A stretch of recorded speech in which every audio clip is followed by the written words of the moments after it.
And now, it's time for another Dice Tower review with Ryan Metzler. Hey everyone, it's Ryan Metzler here again, and today we're going to take a look at an abstract game in a series of abstracts from Metzler Games. They all come in these little canvas bags.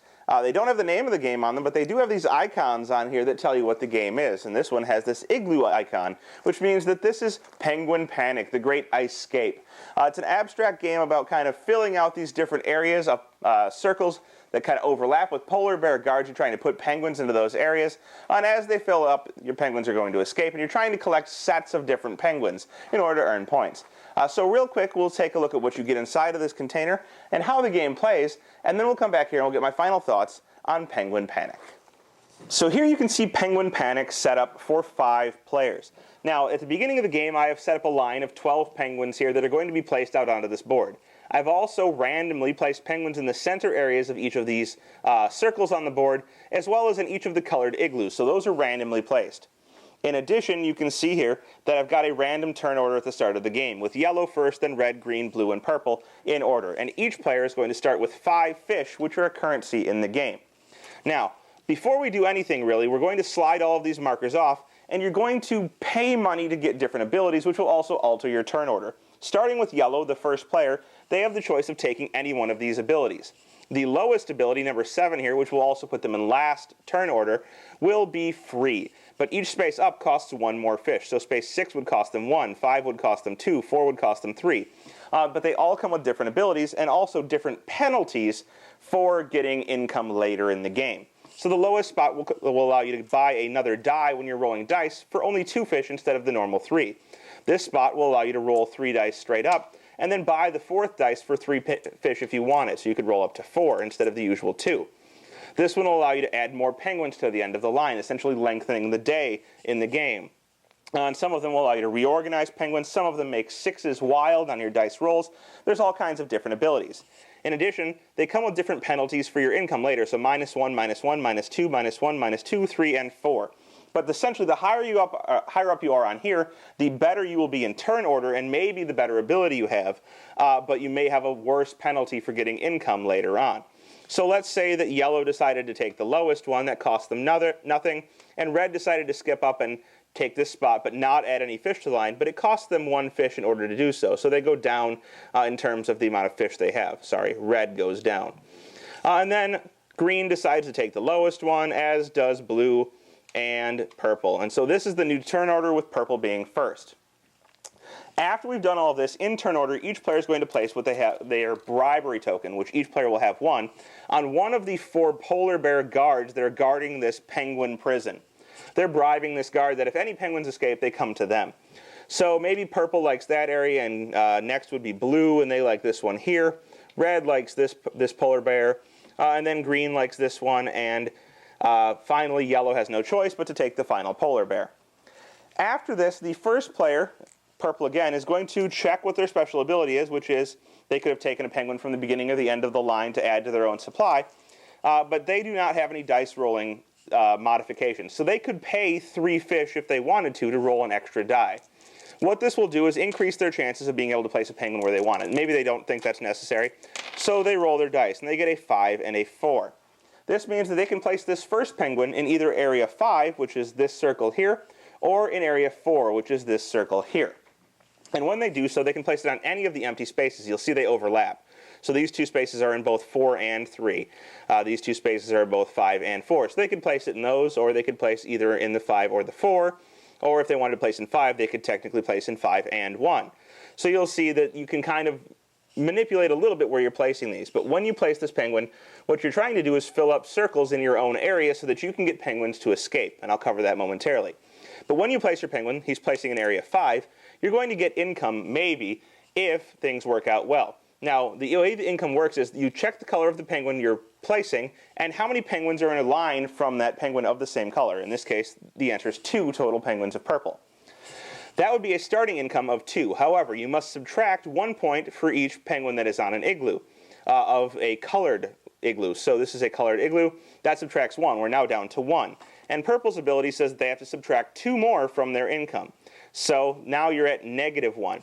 you never lose fish's income, but if your number had been positive, you would move up that much on the fish, and you'd have that to spend later in order to get better turn order in a future round, or to buy more dice to roll so that you can get more likely to place the penguins where you want them. After you've done this, you're going to go ahead and check and see if you've completed any circles. So if any of these circles are completely full and all of the igloos are full, let's just skip forward a little bit and say that this was the placement that was made. You would check and see if any of the circles are full, and in this case, this circle is full, and it could be possible that another circle filled up at the same time. When this happens, you're going to check and see which of the penguins has the majority in that circle, in this case purple, and who has the bribery marker there. You're going to remove all penguins of that color. The two of them will go back in the bag in this case, so there were 3 to remove. 2 would go back in the bag, and the last one would go to the player who has the bribery marker here. After you've done this, you're going to go ahead and you're going to move on to the next player's turn. So that's the end of that player's turn, and the next player would go ahead and they would roll their dice to place their penguin out. And it's going to keep on in this way until all of the penguins in that line are gone, and then the round would end. When the round ends, you're basically going to go ahead, these penguins would all be gone, placed on the board, and some of them would be removed and given to players for having filled circles, and some would be back in the bag because, well, when you remove them, they go back in the bag. But eventually players are going to start grabbing penguins and they're going to accumulate them. But as the round ends, you're going to go ahead and you're going to shift all of these off of here again in order. You're going to refill this line with 12 new penguins from the bag here. So the line would refill with more penguins to add out to the area. And you're going to continue on with a new round of the players choosing which of these abilities they want, and then where to place their bribery markers, which of course would be removed from the board, paying the fish that they need to pay in order to get their abilities, and then going on with a new round of dice rolling to place more penguins on the board to try and get more penguins off from the bribed guards. As you do this, you're actually going to, deplete the number of penguins that are in the game and in the bag. And as you do so, obviously you're going to get closer and closer to the end. And the game will end when you can no longer replenish the penguins out of this bag into the line. At the end of the game, you're going to score points. And the way you're going to score points is for different groups of penguins that you have. So you're going to group up your penguins based on color. Not same color, but actually on different color. So you're trying to collect penguins of different colors and group them into groups, the largest groups you can get, which would of course would be 5. On each group of 1 penguin alone would be worth 1 point. 2 penguins of different colors is worth 3. 3 is worth 6. 4 worth 10. And a group of all 5 different penguins is worth 15 points. So as you can see, you want to collect a diversity of penguins, but a lot of penguins, in order to get the most large groups of penguins and have the most points at the end of the game. And whoever manages to do so the best, by best placing their penguins out, bribing the right guards, and all around just being a little bit lucky with the dice, will be the winner. Well, there you have it. That is Penguin Panic: The Great Ice-Scape. Now, the game is pretty simple. It's going to be forming that line of penguins. You're going to kind of set up the board so that you can, figure out where you're going to be trying to get penguins out of, where your guards are going to be, and what areas you're going to have the bribery in so that you get the penguins that escape. Obviously, you're going to have your abilities that are going to be modified based on how many fish you're willing to pay, and the amount of fish you're going to get is going to be worse based on each ability that you have. The better the ability, the less fish you'll get by placing your penguins. So it kind of balances out that way. The game is not my style of game exactly. It's pretty light. With 2 players, it doesn't really work all that well. I mean, it works, you can play it, it's just not really exciting because you place a penguin, I place a penguin, you place a penguin, I place a penguin.